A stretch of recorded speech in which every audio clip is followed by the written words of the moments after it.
Hi friends, எல்லாருக்கும் வணக்கம். இன்றைக்கி வந்து நம்ம சில்லி பன்னீர் எப்படி செய்கிறதுன்னு பார்க்கலாம். இதில் வந்து நம்ம 400 கிராம், அதாவது 2 பேக்கெட் 400 கிராம் வந்து பன்னீர் எடுத்து வச்சுருக்கோம். அதை சின்னதாக அந்த சைஸில் கட் பண்ணி வச்சுருக்கேன். இதில் வந்து ஒரு 3 டேபிள் ஸ்பூன் கார்ன்ஃப்ளவர் எடுத்துருக்கோம். இதில் வந்து 1 டேபிள் ஸ்பூன் வந்து மைதா சேர்த்துக்கலாம். சில்லி பவுடர் வந்துட்டு 1 ஸ்பூன், 1 டீஸ்பூன். பண்ணுறதுக்கு தேவையான அளவுக்கு உப்பு, கார்லிக் பேஸ்ட் வந்து 1 டீஸ்பூன். இப்போ இதை நல்லா நம்ம மிக்ஸ் பண்ணிக்கலாம்.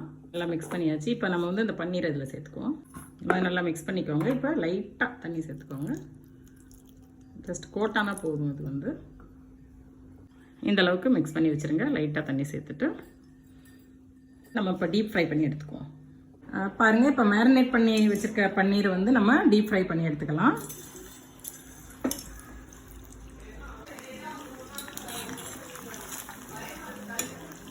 அளவுக்கு ஃப்ரை ஆனோன்னா நம்ம எடுத்துடலாம். அதை இதே மாதிரி நம்ம எல்லா பேட்சையும் போட்டு எடுத்துக்கலாம்.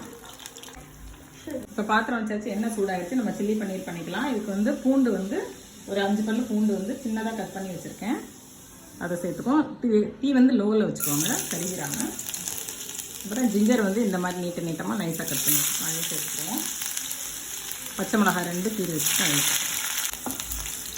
லைட்டாக கிண்டிடுங்க. செவந்த உடனே இந்த வெங்காயம் வந்து இந்த மாதிரி க்யூப்ஸ் மாதிரி கட் பண்ணி எடுத்து வச்சுருக்கோம். கேப்சிகம் 2, 1 கேப்சிகம் போட்டிருக்கேன்.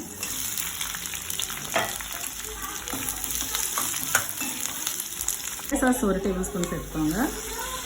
அந்த ஒரு டீஸ்பூன் வந்து சில்லி சாஸ் சேர்த்துக்கோங்க. 1.5 டீஸ்பூன் வந்து டொமேட்டோ சாஸ் சேர்த்துக்கோங்க.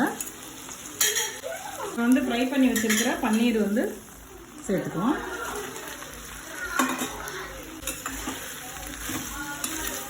டேபிள் ஸ்பூன் கார்ன்ஃப்ளவர் வந்து நம்ம தண்ணியில் மிக்ஸ் பண்ணி வச்சுருக்கோம். அதை வந்து இப்போ சேர்த்துக்கலாம். கொஞ்சம் டேபிள் ஸ்பூன் கார்ன்ஃப்ளவர் வந்து நம்ம தண்ணியில் மிக்ஸ் பண்ணி வச்சுருக்கோம். அதை வந்து இப்போ சேர்த்துக்கலாம்.